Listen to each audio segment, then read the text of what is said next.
Hastings, it would appear that you are getting slightly thin on top. Really? I hadn't noticed.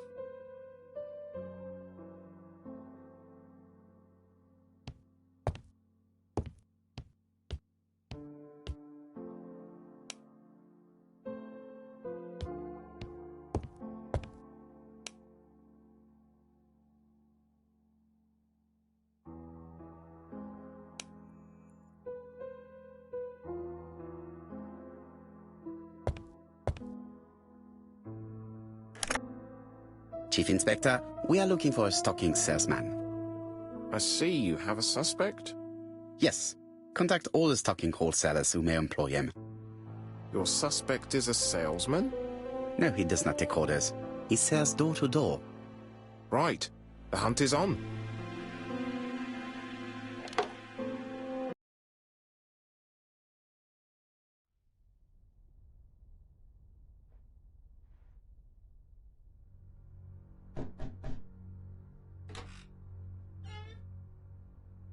Are you leaving, Mr. Cust?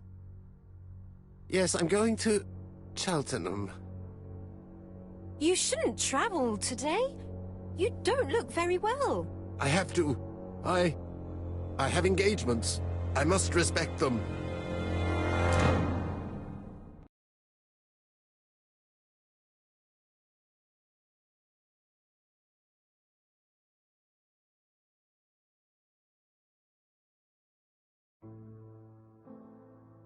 Can you get the post, Hastings? And why don't you go and get it yourself? Très bien. What's going on? I've never known Hastings to be so disagreeable.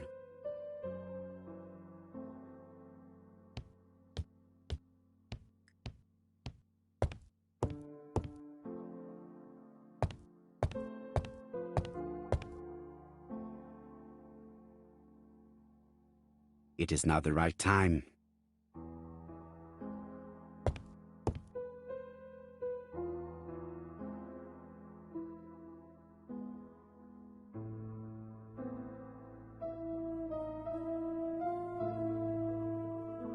Poor Mr. Poirot. I'm quite sorry for you.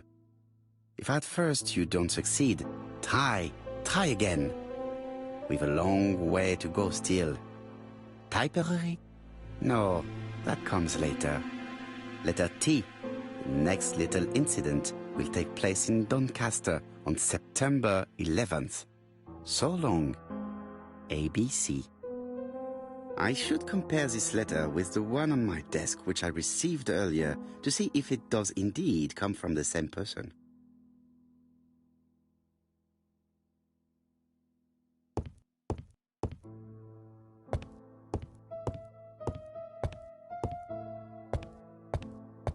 Mon ami, it is a pleasure to be working with you again. I have missed you this past few years.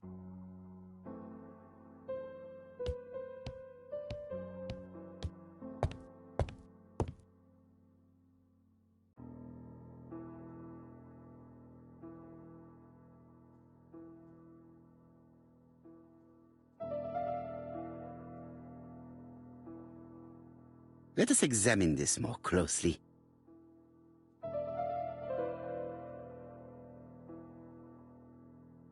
Certain characters in the two letters may have similar defects.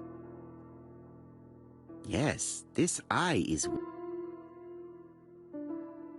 Right, let us compare this.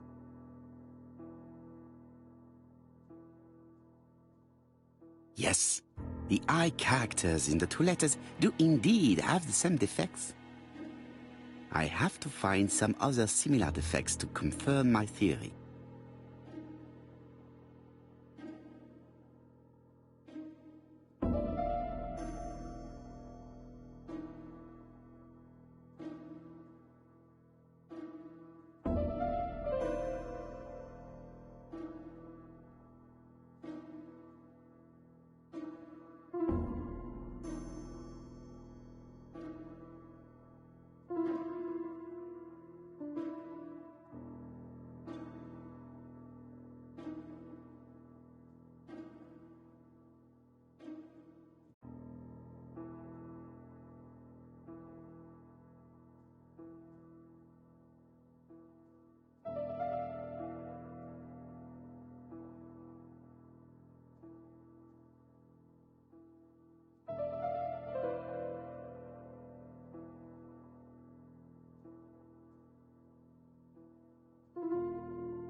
Yes, the A. Right. Let us come. That's right. The A car. I have to find some up.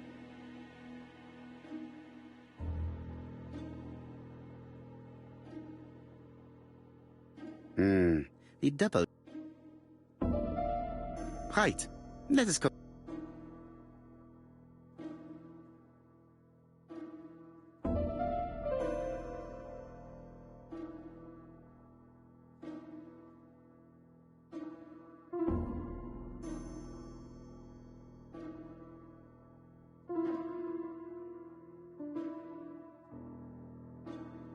Of course, the double. My theory was right. These two letters were written. Hastings, he strikes tomorrow. Chief Inspector Japp? He's on another line. Can I take a message? Yes, please, mademoiselle. It is from Hercule Poirot. Tell him ABC strikes tomorrow in Doncaster. He must call me back. Very well, sir. Bien, now I'm going to see what I can find from these burnt documents. I've received the product I need. Hastings, if you do not mind, I would like you to take a few notes. Yes, yes.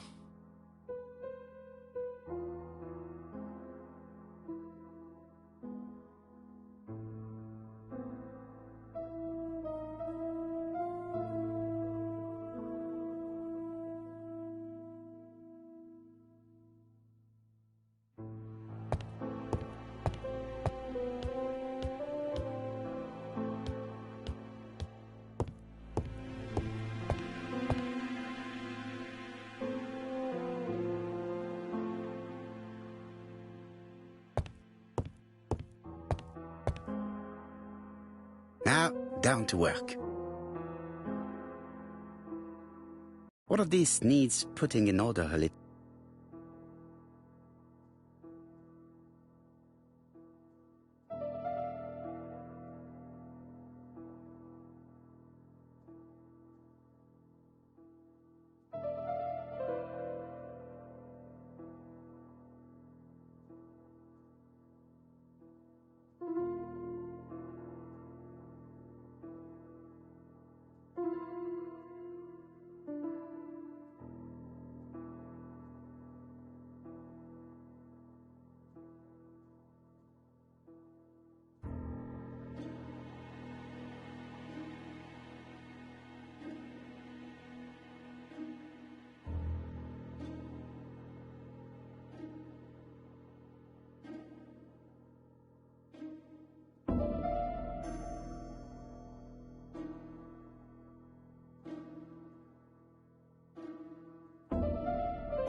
This page will be reconstructed in a flash.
This page is Child's Play.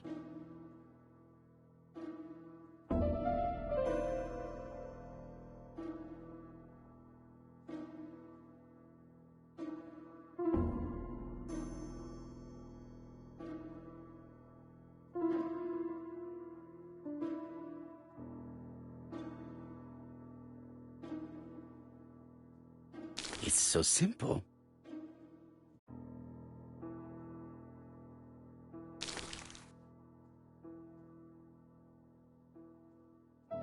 This page is finished. That's done. 3 more to go.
This page is finished.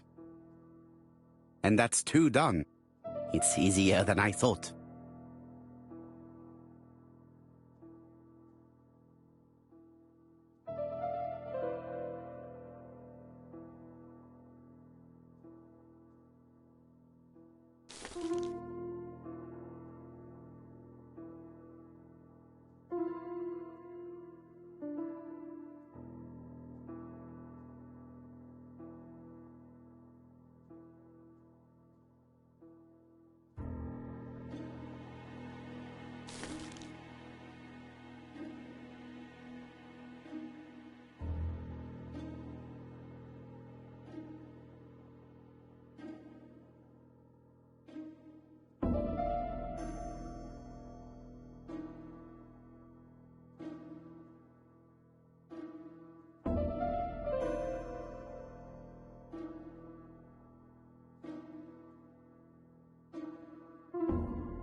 This page is finished.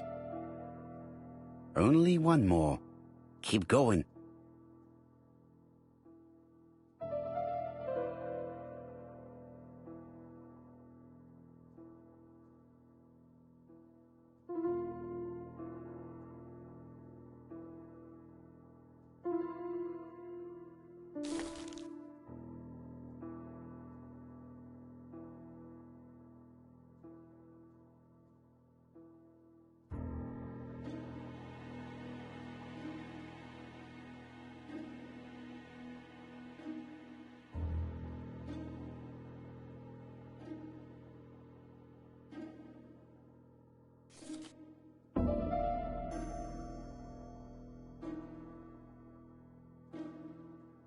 It's so simple.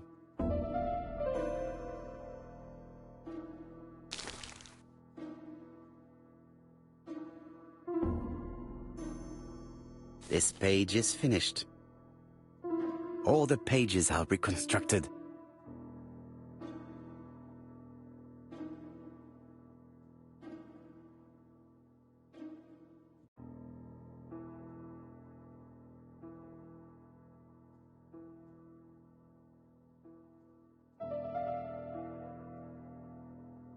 A bottle of solvent.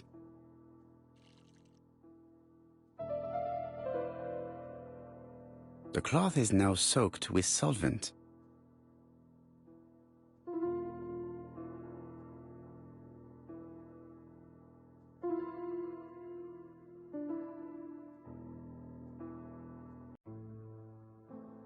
Got it! Make a note, Hastings, make a note. Mrs. Alice Asher, shop owner in Andover. Tracheitis, hemoptysis, prescribed laudanum. I got it. Look. Poirot, where on earth did you find these files? On a fire at the bottom of the garden at Campside. All right, but where did the person who burned them find them?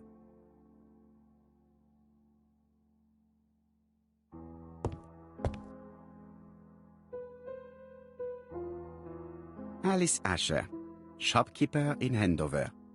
Tracheitis, hemoptysis, chronic cough with loss of blood. Prescribed laudanum-based cough medicine. Betty Barnard, waitress in Bexhill. Chronic bronchitis causing dysphonia. Advised to stop smoking.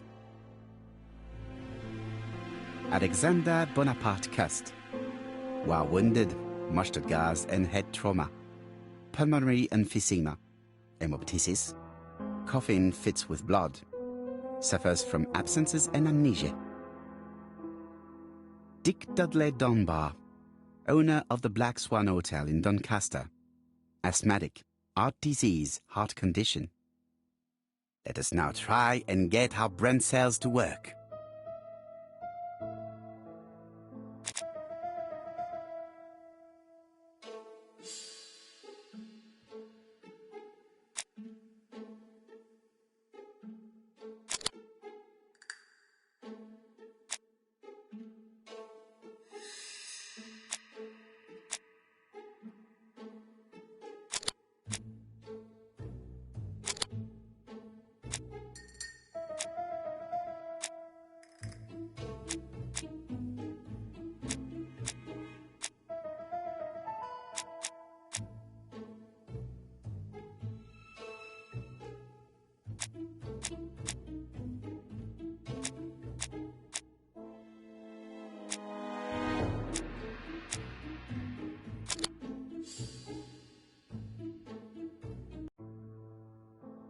The burned documents are medical records, and without a doubt they come from Clark's archives. First of all, because all the patients have throat conditions. And secondly, their name starts with either A, B, C or D, and it is precisely the files that match these letters that have been tampered with. But why burn these files? How come the names of the two victims appear on them?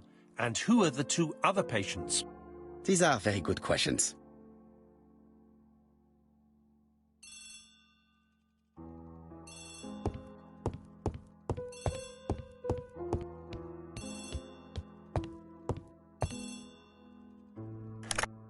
Hello, Poirot? Any news, Chief Inspector? You wanted a stocking seller? We have one. Reported by his landlady, who thought he was behaving suspiciously. He has the most unbelievable name.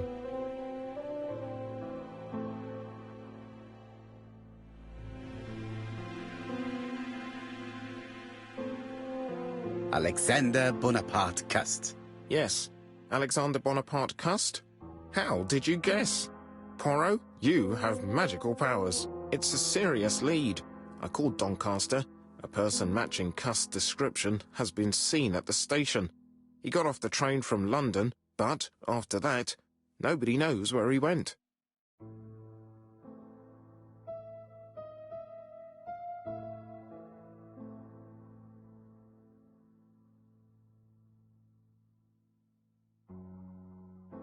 Look for him at the Black Swan Hotel.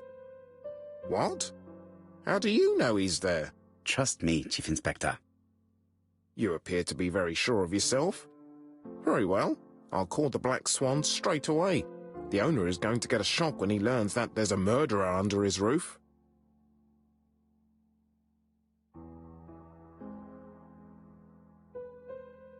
Do your best, Jap.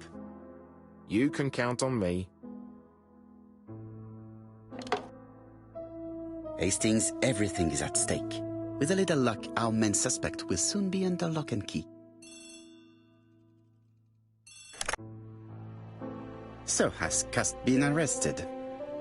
Yes, the Doncaster police are sending him by train. That is good news.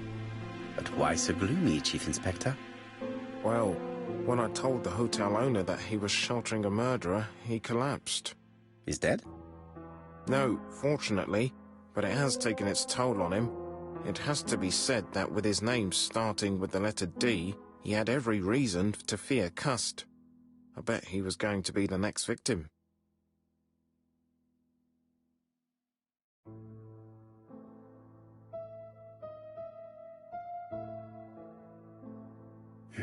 Chief Inspector, I believe that I share responsibility for this incident. What do you mean?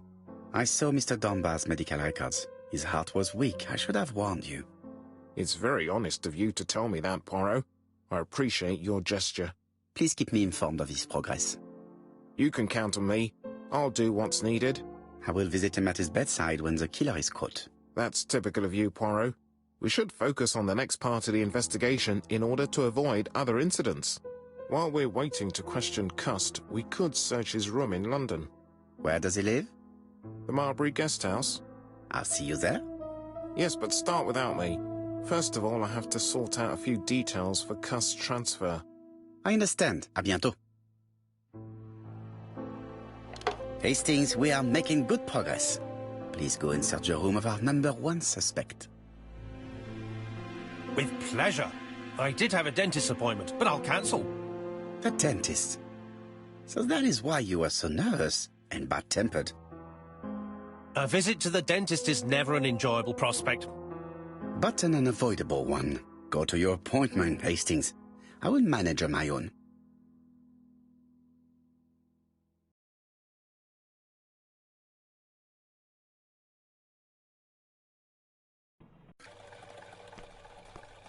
To Marbury Guest House, please.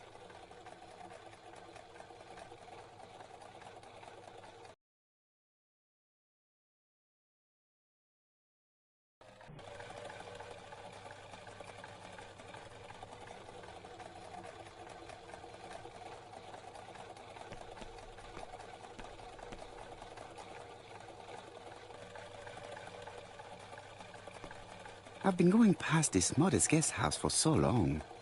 I would never have thought that the ABC case would lead me here.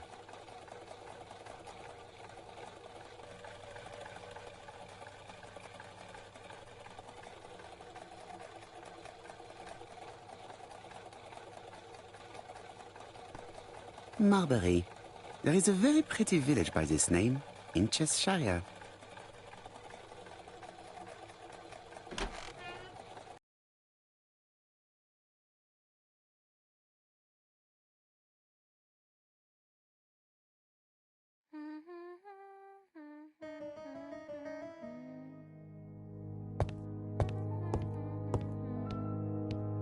How do you do? You must be Mr. Hercule Poirot.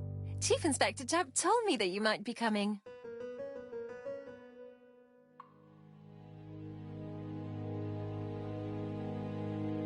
Madame, you may be of valuable help to me. It would be my pleasure to help you. Will there be some journalists there as well? I think you might even be interviewed. You are a key witness. I've suspected him for some time, but he appeared so harmless. Oh yes, sometimes he got angry and waved his arms about. But even then, he wasn't frightening.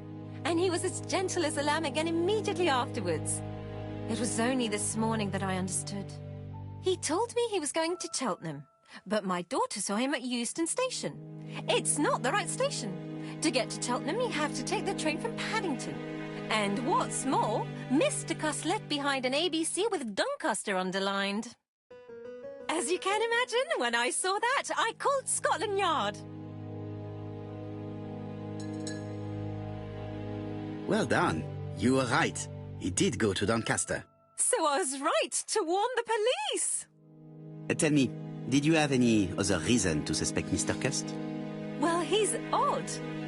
Sometimes he coughs really loudly and complains that his throat is burning, and sometimes he talks to himself and stares into space. He told me that it was because of a wound he got in the war.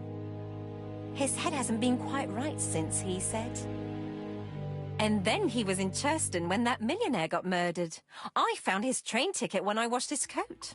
He didn't want me to wash his shirt. He washed it himself. But I did see big brown stains on it. Do you think it was blood? Well, when I saw them, I thought, look, he spilled his wine or his soup all over himself. But now that I think about it, well, they did look like blood. Got used to travel for his work. Is that correct? Oh, it wasn't for pleasure. He was always unwell on trains. But he had to sell his stockings around England. I have to respect my engagements, he used to say. Do you know where Cust was at the time of the murder in Andover and Bexhill? On June the 21st and July the 25th? No, I don't know. That was a while ago, you know. But surely you keep a register. It won't do you much good. Mr. Cuss rents his room for the year. If he goes away for a few days, I have no reason to make a note of it. Ah, I remember one thing. Bexhurst by the sea, right? Indeed, it is a large seaside resort. Well, as it happens, at the start of July, Mr. Cast asked me to repair his bathing dress. Suspicious, huh?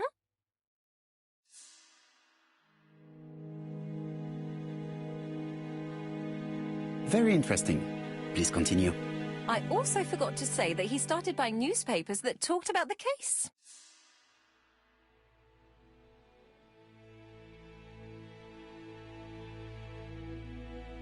When did he start buying the newspapers? Let's see. I think it was just after the millionaire's murder in Churchton. He didn't seem all that interested before that. That will be all for now. I'm going to take a look at his room. Take the key on the counter.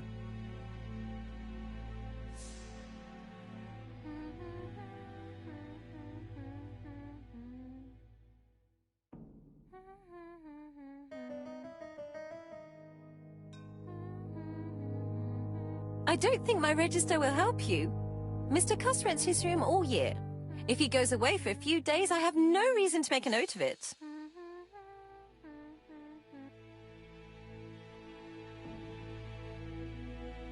The truth is becoming apparent, and I have something to say to Mrs. Marbury.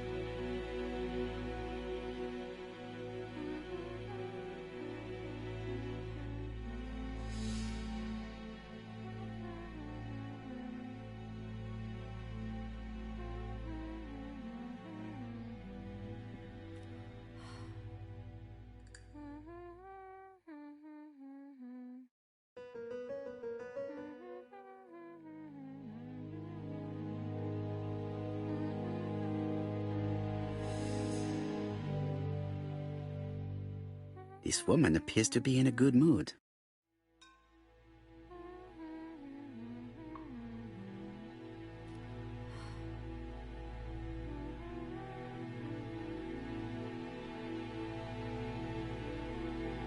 Mrs. Marbury is in a good mood.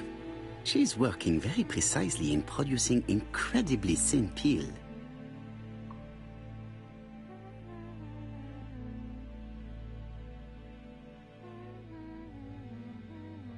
I have something to say to Mrs. Marbury. Mrs. Marbury, if I am to believe the register, you rented room 306 to a certain Mr. Fishman on the day of the Bexhill murder? Room 306 is Cust's room. Can you explain yourself? Yes, I remember. Just for one night as a favor. Mr. Cust was away, all my other rooms were taken, and poor Mr. Fishman had nowhere to go.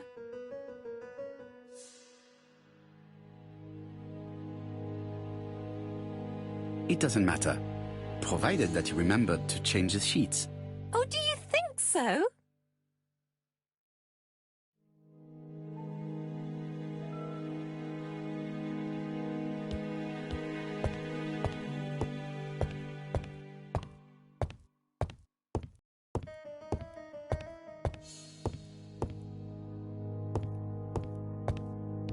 It is a very beautiful piano. Maybe Mrs. Marbury likes to play in her free time.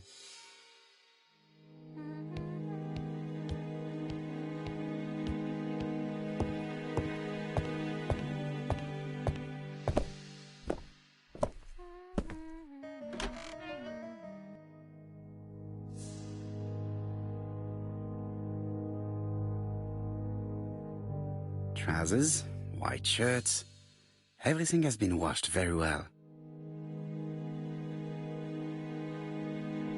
The Bexhill daily paper, dated from the day of the Bexhill murder.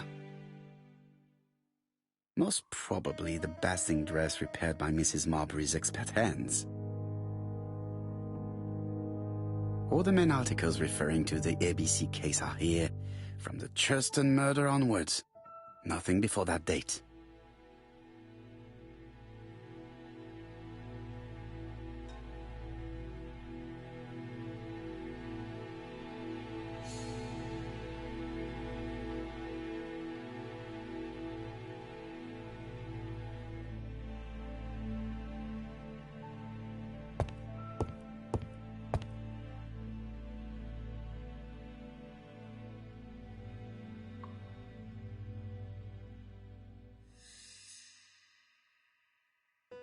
Laudanum Cameron's Chemists.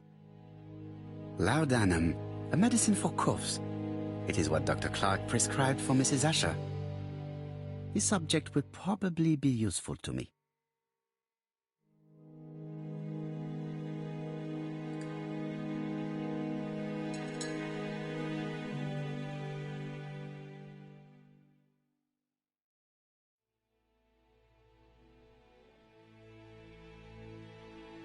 Diethyl barbituric acid, Johnson Company. I know this medicine.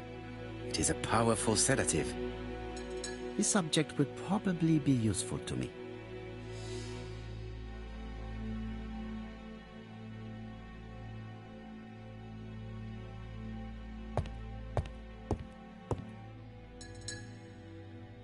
How hopeful. This place is a real mess.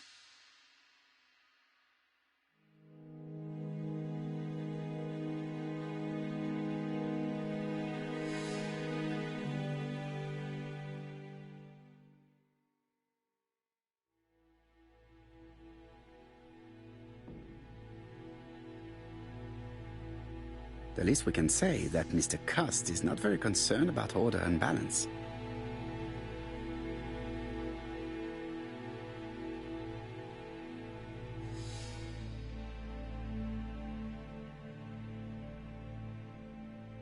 John Milligan, Managing Director, Silky Legs, Frederick Street, Leicester. To A.B. Cust, Marbury's Guest House, 1935, May the 21st. Dear Sir, further to our letters dated 5th and 10th of the month, we confirm we are you as door-to-door salesman, according to the conditions stated in our previous letters. We will send you the articles by mail and also a Redfield typewriter you will be using for every business letter. Regarding the schedule of your rounds, please do as following. June 21, Andover. Arrive by train the 20th in the evening and get a room at Station Hotel. Start your turn in the north part of the town. This letter establishes that Cust went to Andover, but the ink has hidden the destinations of his other trips. I know from Mrs. Marbury that he went to Churston. I just have to show that he went to Bexhill, and I will have proved that he was present at all the crime scenes.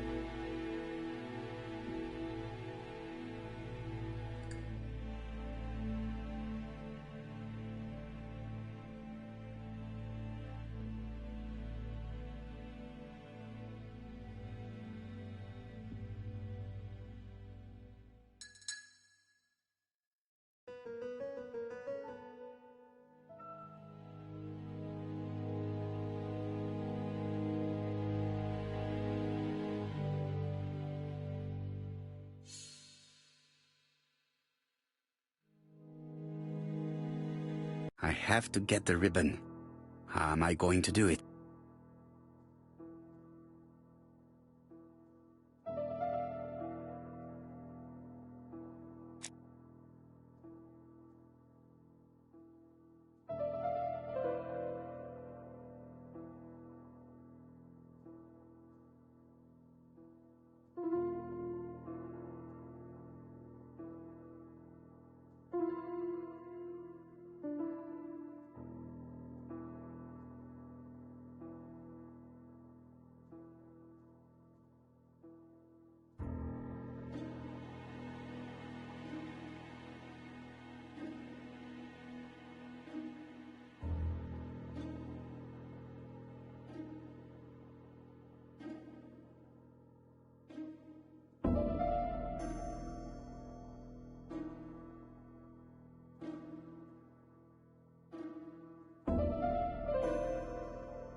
Laudanum, a medicine for coughs. It is what Dr. Clark prescribed for Mrs. Asher.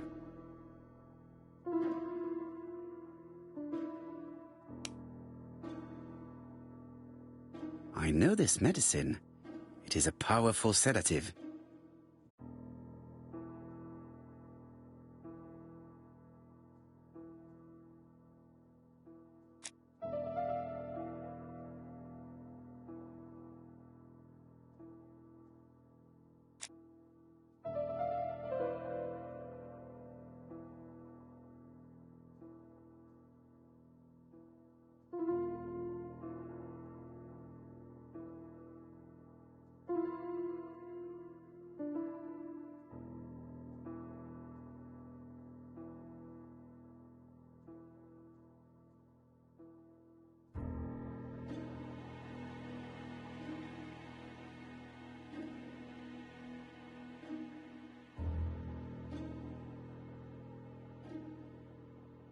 The ribbon is jammed. I have to start by freeing it. Something is blocking the ribbon. The ribbon is jammed. I have to start by freeing it.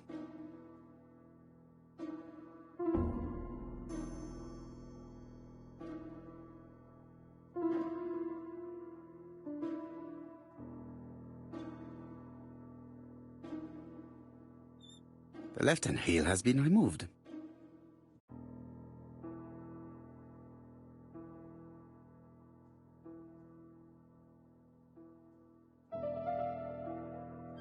The right-hand heel has been removed.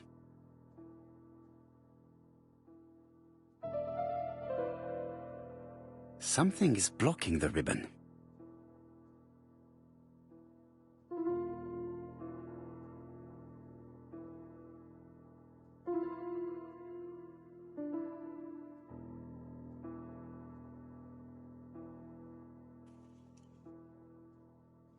And here is the ribbon. Let us see if it was indeed used to write the letters sent by ABC. I only need the ink ribbon for my inquiry. I will let Jack clean the keyboard if he wishes.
And here is the ribbon.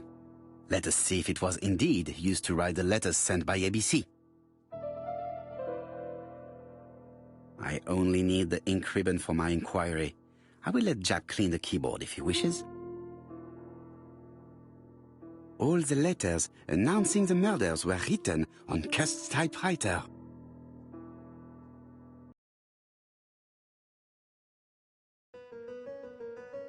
It's an ABC.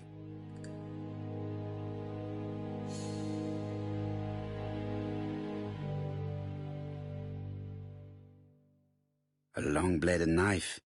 A murderer's weapon. This object will probably be useful to me.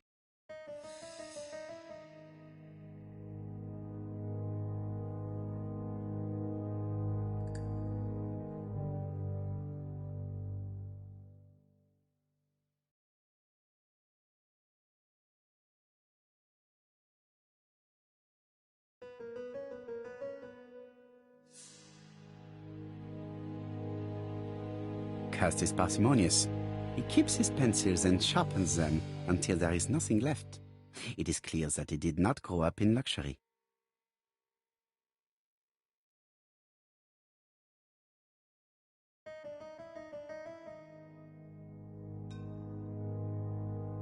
Did Cust drop it when he opened the window? Or was it Mrs. Marbury while she was cleaning?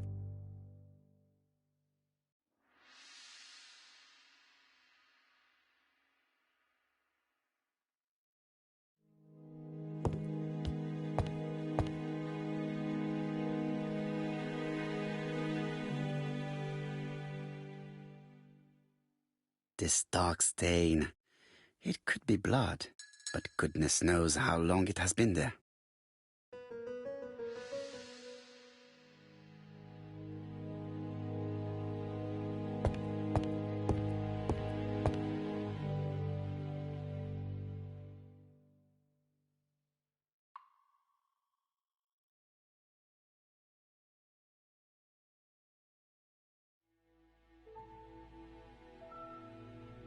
It's closed. ABC guys, enough to sign about a dozen murders. ABC guys, enough to sign about a dozen murders.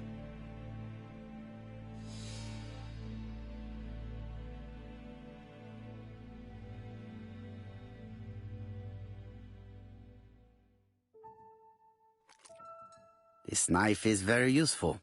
Who knows? Maybe it never cut anything other than string. Stockings. Let us now try and get our brain cells to work.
The register shows that Cust did not sleep at the guest house on the day of the murder.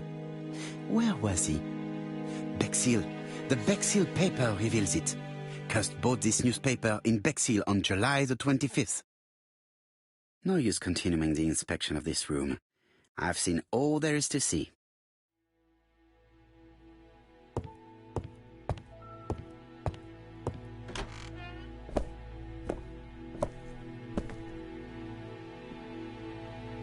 Goodbye, Mrs. Marbury. Thank you for your help. Bye.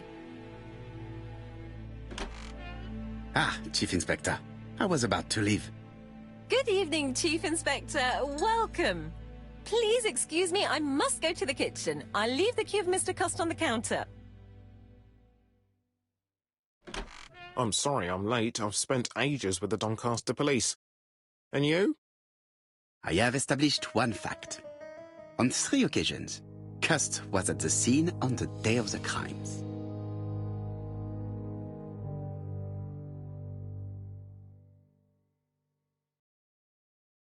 I had best talk to Jap.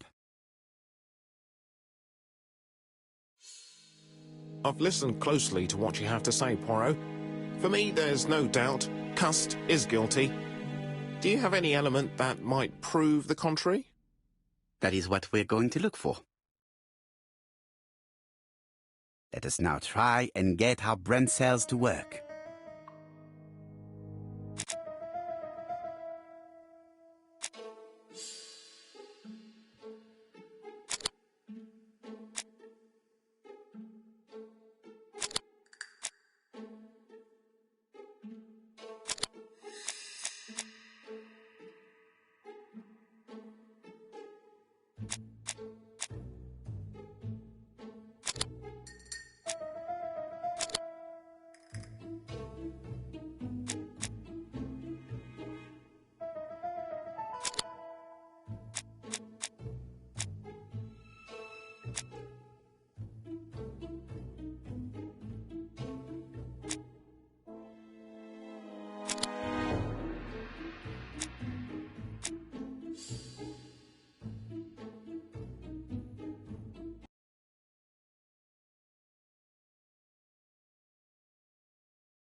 The evidence against Cust is overwhelming. His presence at the scenes, the knife, the blood-stained shirt, the ABCs in a box.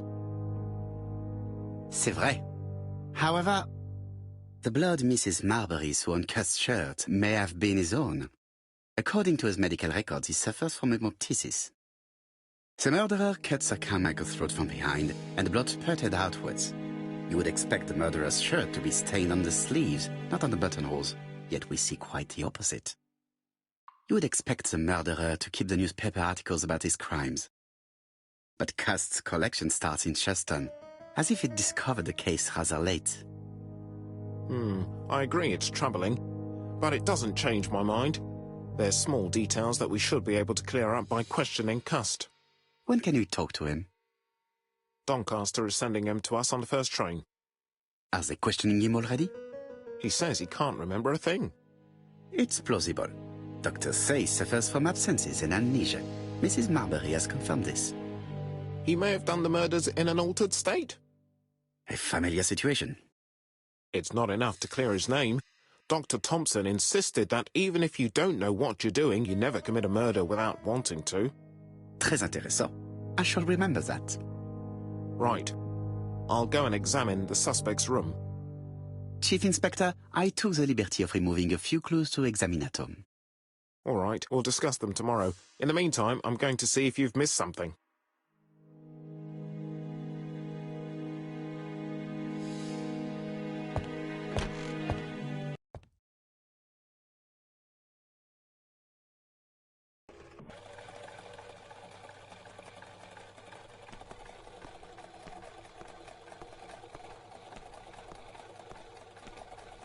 To Scotland Yard, please.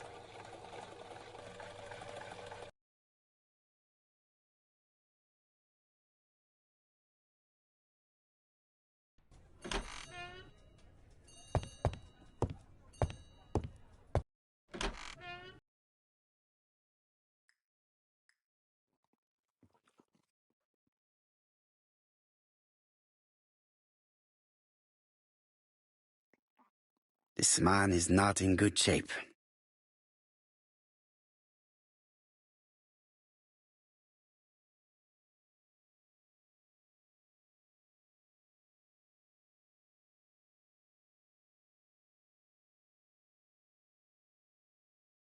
He is worried and very tired, and other police have been hard on him.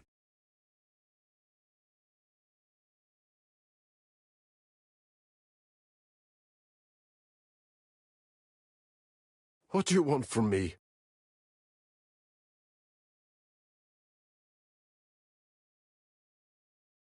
Good day, ABC. Do you know who I am?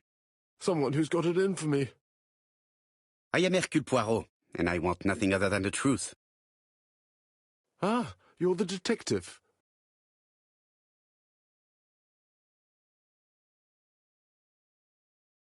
Yes, I am the person you have been sending the letters to. I didn't write these letters. I've already said so.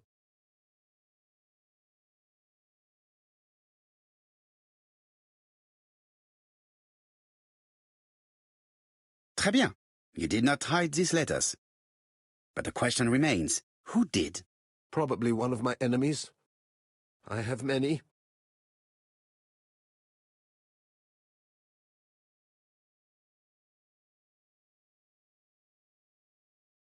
I do not believe that you are capable of murder, Mr. Cust. I hope not.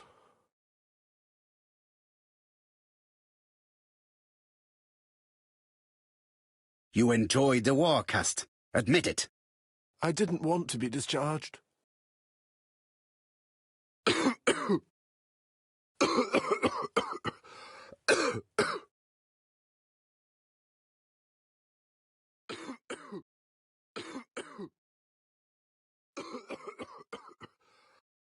Poor man.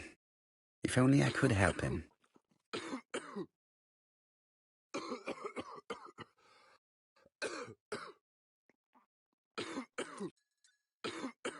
Take this.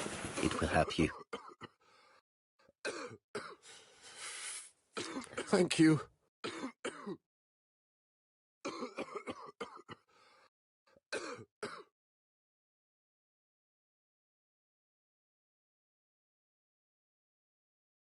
Oh, good God, my shirt is covered in blood again.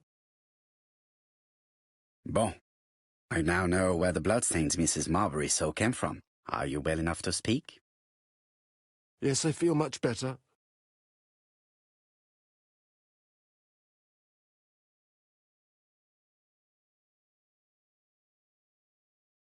You suffered during the war. It's true. I was wounded. I suffered. But the army was the only place I didn't feel inferior. No questions. Just orders to follow. But ever since you were wounded, you have absences, bouts of amnesia. And headaches. Professor Clark treated you. Yes, a few years ago he really helped me with my burned throat.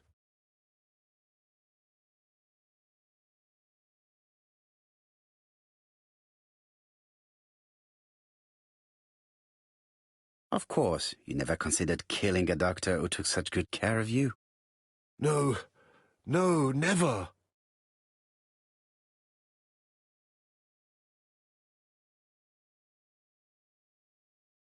You were seen at all the crime scenes.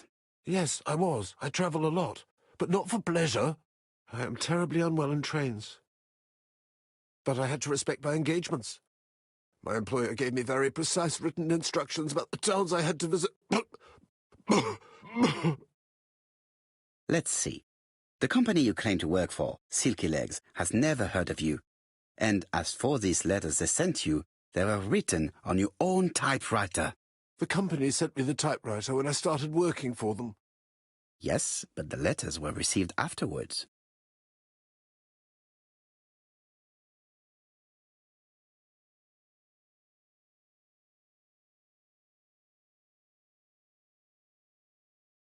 So it would appear that you typed them before sending them to yourself. I don't remember. Good God! I don't know what's happening to me. My head hurts terribly.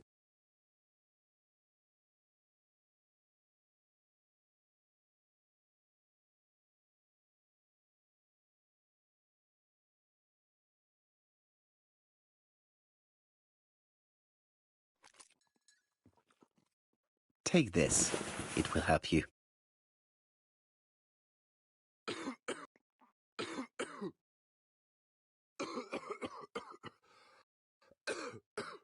Oh, I think I'll be fine. Let us see, Cust. Look at me. You know very well that you committed these murders? Yes, I know.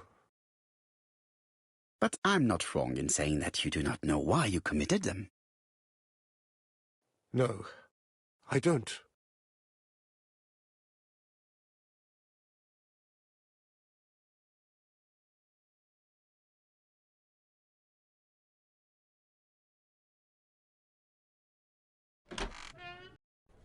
And what conclusions have you drawn? Plenty. It might help us to understand him a little better.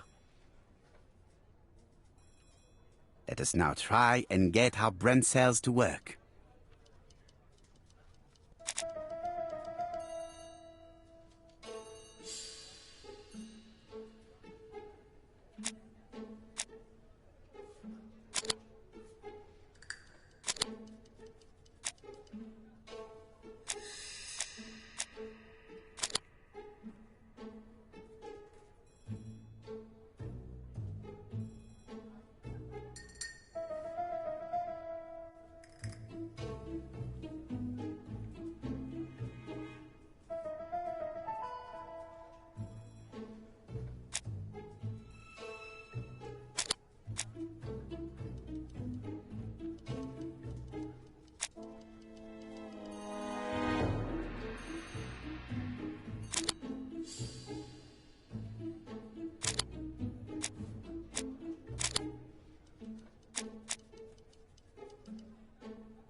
I don't see any clearer than before. This is worse. There is one point to highlight. C'est curieux. Cust admits that he killed, but he does not know why. What did Dr. Thompson say? Even if Cust killed while in an altered state, it still must have been his deepest desire. He must have had a motive. Let's keep it simple. Never mind his motive. He confessed. But you see, he can confess to anything and everything. He denied the murders and then confessed to them. He confirmed that he never typed the letters. Then, with great ease, I managed to get him say quite the opposite. Come on, he behaved like a guilty man. He lied to his landlady. Because deep down he believes himself guilty. From the papers, he noticed that he had always been at the scene of the crimes. He must think that he killed and then simply forgot what he had done. How can you be so sure? Let us look at his psychological profile. You will understand my point of view. Let us now try and get our brain cells to work.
You see? Cust's character is quite the opposite of the murderer's. But if he's a madman, can we really talk about his character? You know very well that our murderer does not behave like a psychopath. Apart from the signature, there is no ritual or repetition in the choice of victims. Very well, you're right as always. So we have no confession, no culprit, no suspects, nothing. And all that after 2 months of inquiry? What should I do? Have faith. Just give me 24 hours.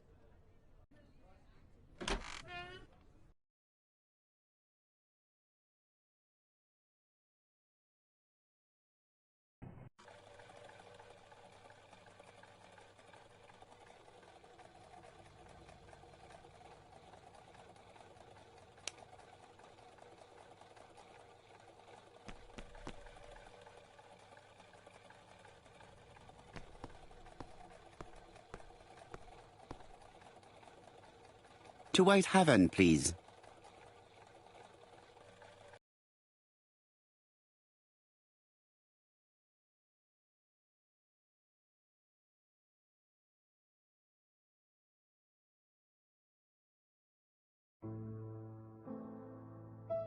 Cust's arrest is a great success for you, Poirot. It's all clear now, except maybe 1 or 2 details. Details. Ah, mon ami. The devil is in the detail, as we say. Excuse me? Patience, Hastings. Everything will be clear once our guests arrive.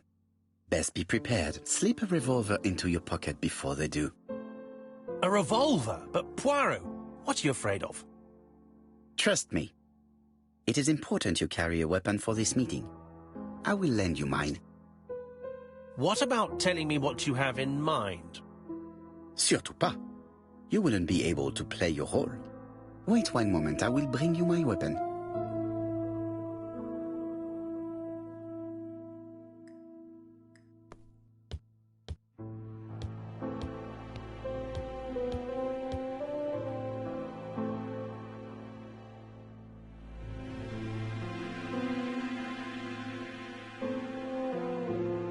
Churston, Devon, population 500 inhabitants. Hourly of...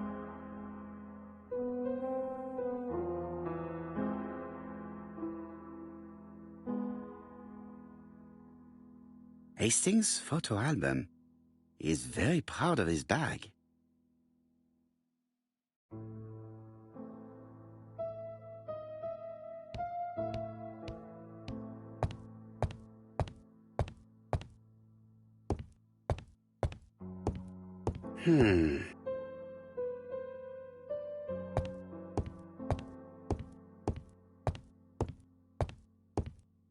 The white ammunition are blank cartridges.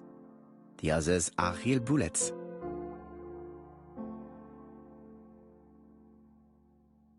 The revolver is loaded with real bullets. I still have time to choose blanks. The revolver is loaded with blanks. I still have time to choose real bullets.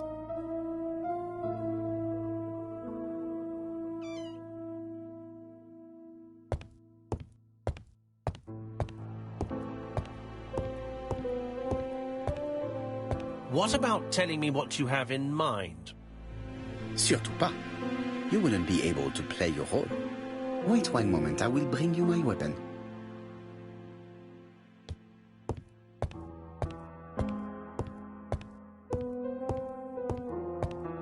The white ammunition are blank cartridges. The others are real bullets.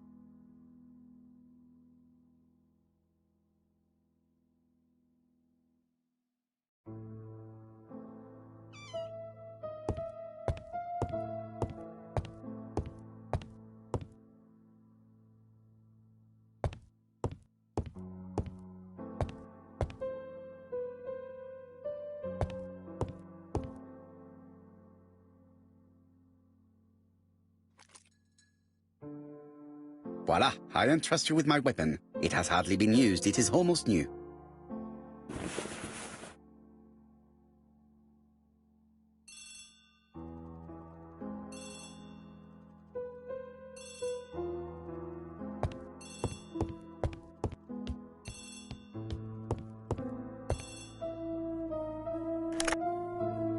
Chief Inspector, is that you? Yes. Sorry, but we haven't found anything. Have you checked the typewriter? And the packaging, the letter, and the ribbon reel. We've only found prints left by Cust and his landlady. Well, never mind, I shall make do. So, are you still going to hold your meeting? Of course, Chief Inspector. I can hear my guest coming up the stairs. Why have you brought us here, Mr. Poirot? Since Cust's arrest, I thought it was all done and dusted. Miss Gray formally identified him, as well as Miss Barnard. Yes, and the stockings he saw drove the same brand as the ones found at my aunt's. This is all true. However, a case is not closed if some questions remain open. And one question is, why did the murderer send me his letters? Why did he challenge me, Hercule Poirot? Perhaps he wanted to play with you, to taunt you. Xenophobia? Maybe he didn't like you because you're foreign. I may be wrong, but maybe by provoking you, he was looking for glory? All these theories should be studied. Let us now try and get our brain cells to work.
Is everything clear now?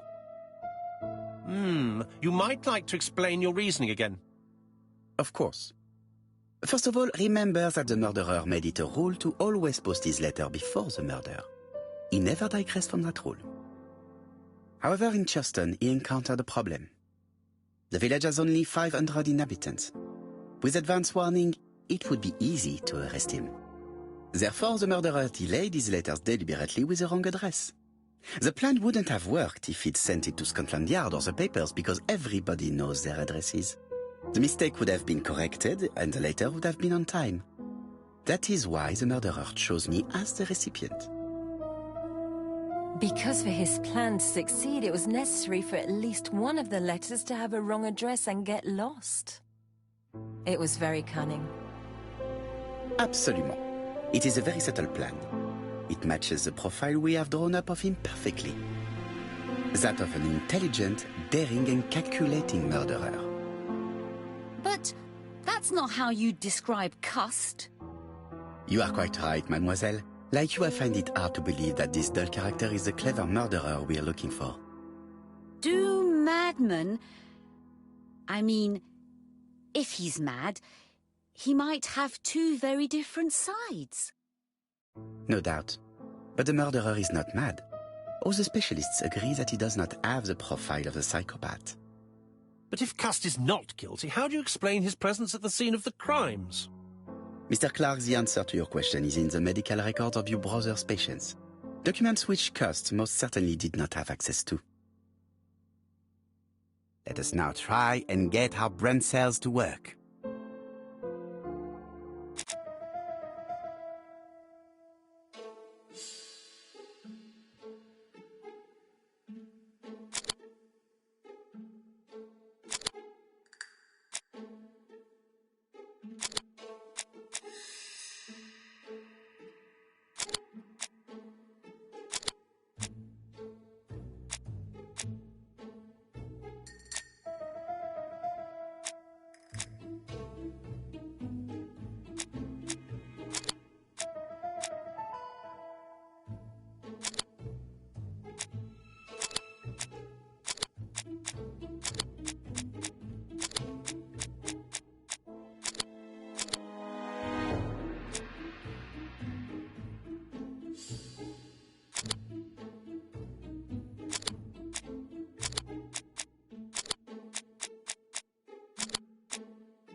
Dr. Clark's patients' records provided a very useful list of potential victims, sorted by alphabetical order. The killer definitely used it, explaining the fact that all the victims were former patients of the doctor. It is this fact that clears Cust once and for all, because he never had access to these records. So how did he happen to be at the scene of the crimes? Either the murderer sent him there, or Cust was following him closely. Cust's highly suggestible nature leads us to the second hypothesis. The murderer was manipulating him. He systematically sent Cust to the towns where he was going to strike, so that the suspicion would land on the poor man's shoulder. That's evil. What sort of killer could have such a plan? And what would he gain from 3 completely different murders? Indeed, it seems unlikely that the same murderer committed all the crimes. What should we take from that?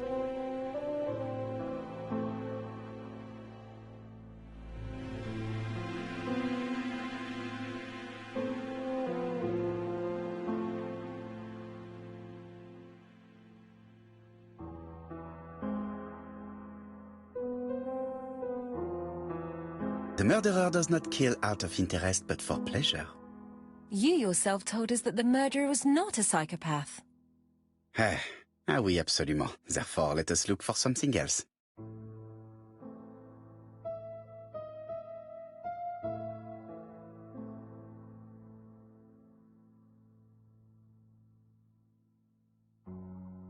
There is not one murderer but 3 accomplices, who all used the same scenario.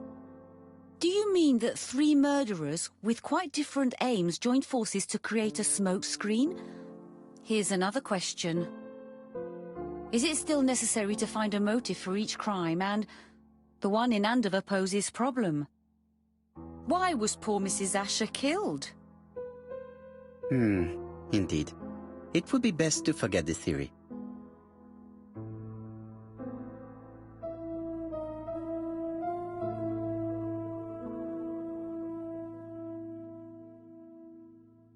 Just one murder was of benefit to the murderer. The others were just diversions. On reflection, there is only one conclusion. The murderer killed once out of interest and twice to divert our attention. This reasoning points at 2 potential culprits. Franklin Clark. Donald Fraser? Yes, mademoiselle. That's good thinking. Mr. Fraser may have killed Betty out of jealousy. Mr. Clark may have killed his brother in order to inherit his large fortune. Both have a motive. But Donald did not have access to Dr. Clark's records. Please allow me to disagree with you, mademoiselle.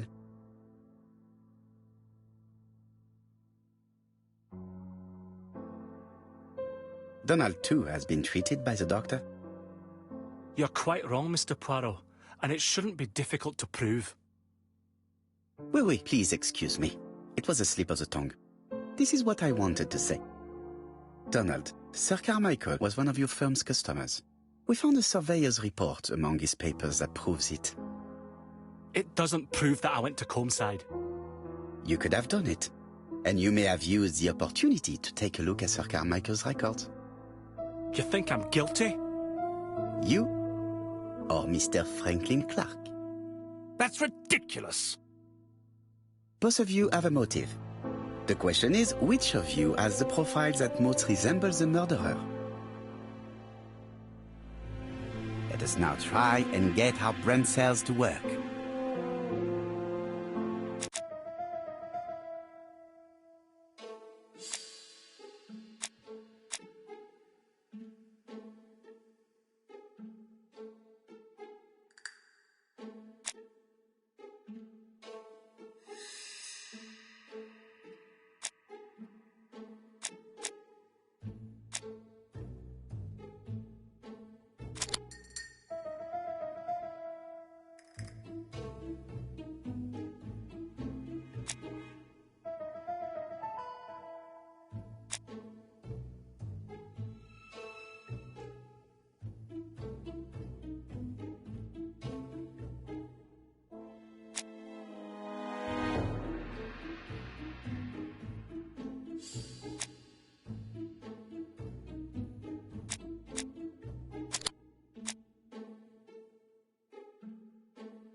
Ladies and gentlemen, Donald may share many character traits with the murderer, but he does not have his cold indifference. He has a temper. It is hard to imagine him planning anything. Also, jealousy is his motive, and crimes of passion are rarely planned. Right, I suppose it's my turn to be subjected to the same scrutiny. Absolument, Mr. Clark. Let us now try and get our brain cells to work.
As you have all seen, there is a disturbing similarity between Mr. Clark's profile and that of the killer.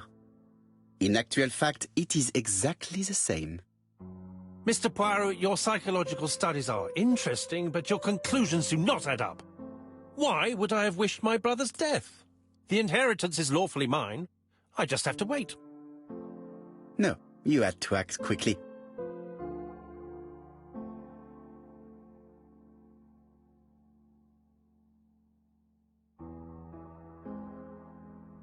Because of Miss Grey. Mademoiselle, although you haven't been telling the truth, there is no doubt in my mind that you would have found a way to marry Sir Carmichael after Lady Clark's death. For you, Mr. Clark, it was a disaster. If Miss Grey had children by your brother, you would not have inherited a thing. You realized the danger after reading several letters from Comside, especially one in which your brother opened his heart to you. So you hurried home from China, and you took action. In truth, Cust was no more than a puppet manipulated by the real culprit. You, Mr. Clark. Such an imagination, Mr. Poirot. In fact, nobody manipulated Cust. The famous instructions he received by post. He wrote them on the typewriter. We know that for sure. Oh, no. You know perfectly well. That is not true. Eh bien, voilà. Light has now been shed on the ABC murders. Your theories are ingenious, but you haven't any proof. One point to him. For the moment, I have no material proof. Either I admit to it, or I bluff.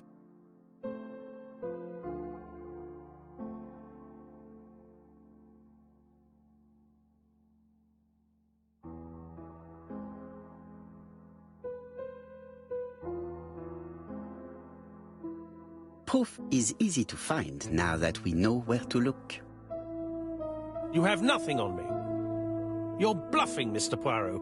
Come on, Thora, there's nothing for us to do here. Don't touch me. Thora!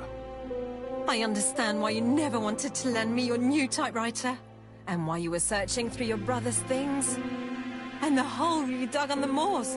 What did you hide there? The knife you used to kill your brother? All right. Well played. I lose. The game's up.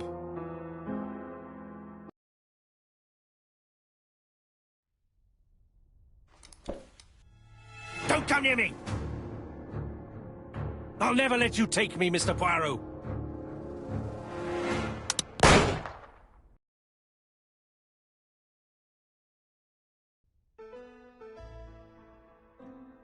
I'm sorry, Mr. Clark, there is no easy death for you.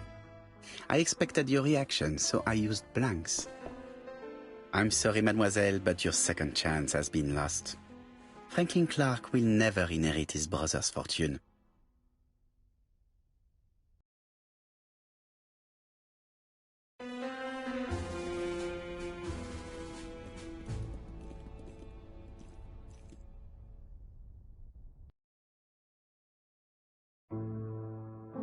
Disappointed at having missed the chance to become Lady Clark, Thora Grey left England. Donald Fraser and Megan Barnard married. On Poirot's recommendation, Mary Drower started to work for Lady Clark. The elderly lady's condition suddenly took a turn for the better. And a few months later, to Dr. Logan's great surprise, she was back on her feet again. According to this eminent physician, it appears to be an extremely rare case of spontaneous remission. Lady Clark has enjoyed very good health ever since.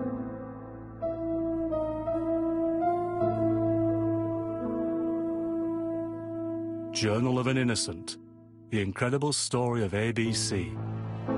As for A.B. Cust, after being advised by Poirot, he made a great deal of money by selling his story to the press. And as for me, and with business booming, the Black Swan has become the #1 tourist attraction in the whole of Yorkshire, even more popular than York Minster.